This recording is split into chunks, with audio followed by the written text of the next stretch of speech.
lot about that team. What did you learn most from that experience playing there, even as a veteran guy? It's hard to boil it down to one or two things when you go that far for so many years. I mean, the heartbreak, the triumphs, I mean, the highs and lows. So definitely, some really deep bonds over there for what we went through. So it'll be a fun game tomorrow. Is it? I know you've faced former teams before, but because of those things that you're talking about, is there like a different feeling, a different emotion behind it because of Absolutely, that yeah. battle? Yeah, I think obviously it'll be a different game. I mean, really close friends with so many guys over there. So, but sometimes those are the ones you want to dig in a little more extra for. So it'll be a fun game. I'm really looking forward to it. You talk about digging in and a little bit extra. We're really starting to see that from this group, that type of commitment, that type of buy-in. What are you sort of seeing, as we've gone through 4 games here? And Yeah, building. Right? yeah. I think just the commitment to the way we want to play has been really good. I think we have a lot of speed on our team, a lot of skill, and so I think the way we play really complements our brand of hockey and the type of players we have in here. So it's been a lot of fun. Obviously, we're just getting started here, so a lot to build on, but it's been fun. How much of a barometer, I guess, can this game against the Oilers be for this team? Well, I mean, it's game 5, Yeah. so a lot of teams are just finding their way here. I mean, but the quicker you can find your way, the quicker you can get out to a lead, and points are just as important now at the end of the year. So, but it's we played obviously the Cup champs last year, a really great team in Edmonton who's had some big success. So back-to-back games. So that's a great measuring stick for us. A group that wants to get to those places. No matter where you are in your career, what is it like practicing every day with someone like Connor McDavid? And what are you right? Like, it's pretty incredible. I mean, I think that the interesting thing is, I've been fortunate enough to play with so many stars, and the interesting thing is you see the result of his work that he puts on the ice, and you see how good he is. Like, wow, this guy's incredible. It's be amazing to have that kind of skill. But on the other side of it is his commitment is unmatched. The way he prepares, the way he works. So it's to that point, it's not an accident that he is as good as he is. So that's the really thing that you appreciate being around a guy like that. What is something that maybe separates him from some of the other elite players that you have mentioned that's away from the ice that separates him from those guys? It's tough for me to speak away from the ice because he's just got a different personality than a star in here like Jack and stuff. But not one way isn't necessarily better than the next. I mean, there's been lots of winners who have had different approaches. Just the way his personality in particular, he's always on and he always wants to improve, and so it's a contagious feeling being around a guy like that and who do whatever it takes. When you thought about where this season would lead you in the off season, when you think, where's my next stop, what attracted you here, and what through 4 games and so on and so forth do you see is telling you that was the right move?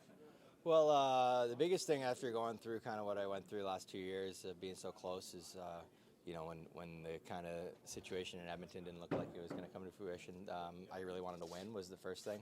So, obviously there's a balance between, financially, family, winning.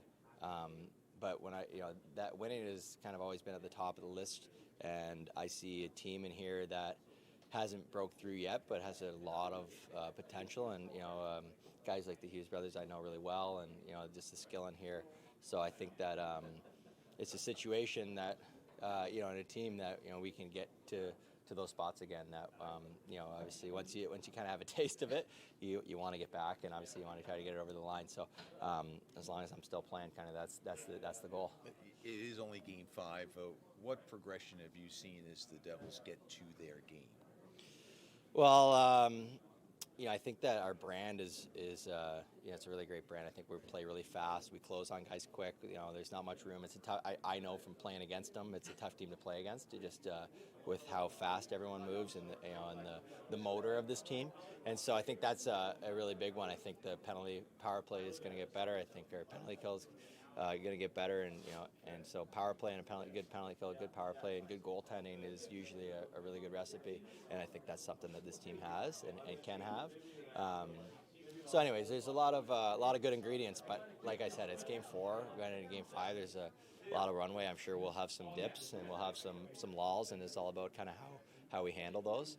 And go from there. All right, no knock on anyone's personality, but how big of a difference are those two guys when you talk about the stars, Jack and Well, they're different in sort of like, just their personality, but their approach is very similar. Like, I mean, Jack has been a pro since he was 10 years old. I mean, the way he works and the way he works in the summer, the way he works out here, the way he works in the gym, he's puts his work first, and so does his brother, and so do a lot of guys in here. And so I think that's what's it's going to be a key ingredient of this group getting the next step. As far as their personality goes, I don't know. It's tough to compare the two. Yeah. Thanks, Connor. Appreciate it. Trying to get Nason sort of worked in playing on that or practicing on that fourth line as a forward right now. He was out there a little bit later. Where is he kind of at in terms of potentially being able to come back here now? Yeah, I think he's feeling better and getting closer the more reps that we get him. I think there's two things. There's the health and feeling good and being strong and all of that, and then there's the conditioning side of it, which is the more reps you can get him as the forward and such in practice. So he's not going to play tomorrow, but like I said, he's getting to the point where it's close and sort of map it out as to when might be the appropriate date, but we're not there yet. Are you seeing that conditioning coming from him though? Yeah. I don't know. Yeah. I don't know how you see that kind of stuff. That's more how he feels, and his work with the strength staff and the medical staff, and then once all that's cleared and he's feeling good, they'll let me know when he's available, but that hasn't happened yet. Is he a guy that you might, when he gets back in the lineup, you might want to start on that fourth line as opposed to change it up to top six, which has looked good so far? Yeah, I don't know. It's very hypothetical right now. We'll see how our group looks and how we're playing when that time comes. Of course, the last 3 games you've had the lead late in the third, causing a 6-on-4, 6-on-5 situation. What are you liking out of what your team has been able to do, and maybe some things you're looking for them to build on? Yeah, I think it's that's one area it's really hard to work on through training camp and that, just because just it's hard to create those conditions, right? Like you can work on some of the different routes and such, but the conditions of a 6-on-5 or 5-on-6 it's hard to recreate just because of the urgency of the situation, the game's on the line, like all these kind of things, and then of course you've got the opposition, and they're going to throw different things at you. So I think we're still working through it. Shazi's here new as well, so it's been good to get the reps. I think there's some things we definitely would want to do a lot better in those situations, and the more time that elapses and the more reps that we get, I think we'll get to where we want to be. But I hope we're in that situation where we're protecting leads a lot, and it's an area we're going to have to be really strong in. In a worldview, I think fans think of the Devils with a lot of high-end skill, which they do have. Is the defense overlooked, though, in that global view? Well, I think so. I think we made great strides in that area last season. We got to make even greater strides this year. I think I suspect the way you're asking, you're talking about our overall team defense. Yes. Yeah, I think there's been more buy-in in that area. As I alluded to yesterday, you see moments like the goal against last night, and that's not even close to being a good team defense. But you look at the remainder of the game, I thought we did a real nice job of killing plays, protecting our net, not giving them a whole lot on the high end. You look at the expected goals number. If that's something that you fancy, you take out that first goal, that sequence. There's not a whole lot you're giving up there. So that's the kind of stuff we'd like to see. Even last year we went through a lot of games where we were giving up 20 shots or less. Keeping the volume down. I think a lot of that is comes through being good on offense, but also the transition to defense, and when it's time to defend, that you get it right and you make it hard to get to your net. So I think we've had greater commitment in that area, but it's an everyday process, and we've got to be more consistent with it throughout the season. What have you seen from Luke Glendening? I know early last week we talked about him taking the lead in the face-off circle, kind of lightening the load for Nico in certain situations. Are you seeing that pay dividends just through the first couple of games? Yeah, I think so. It's been, last night maybe not as much, just the way the game flowed.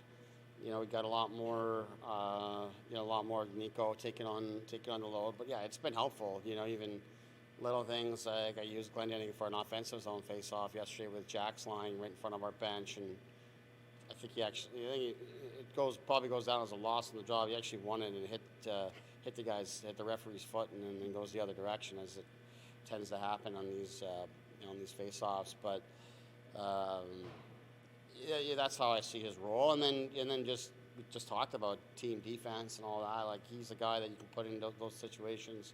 Penalty killing, he's been great. Late in games, we can use him as another option for us, not just for the face-offs, but to do the right things to defend. He made great defensive play and block a shot and get a puck out down in Tampa. So little things like that, I think, go a long way. And then he's just a great guy and a good teammate, and works extremely hard every day, and all that stuff, I think, makes everybody else around him better. And you can't have enough of those type of guys. Thanks, Sheldon. Thank you, Sheldon.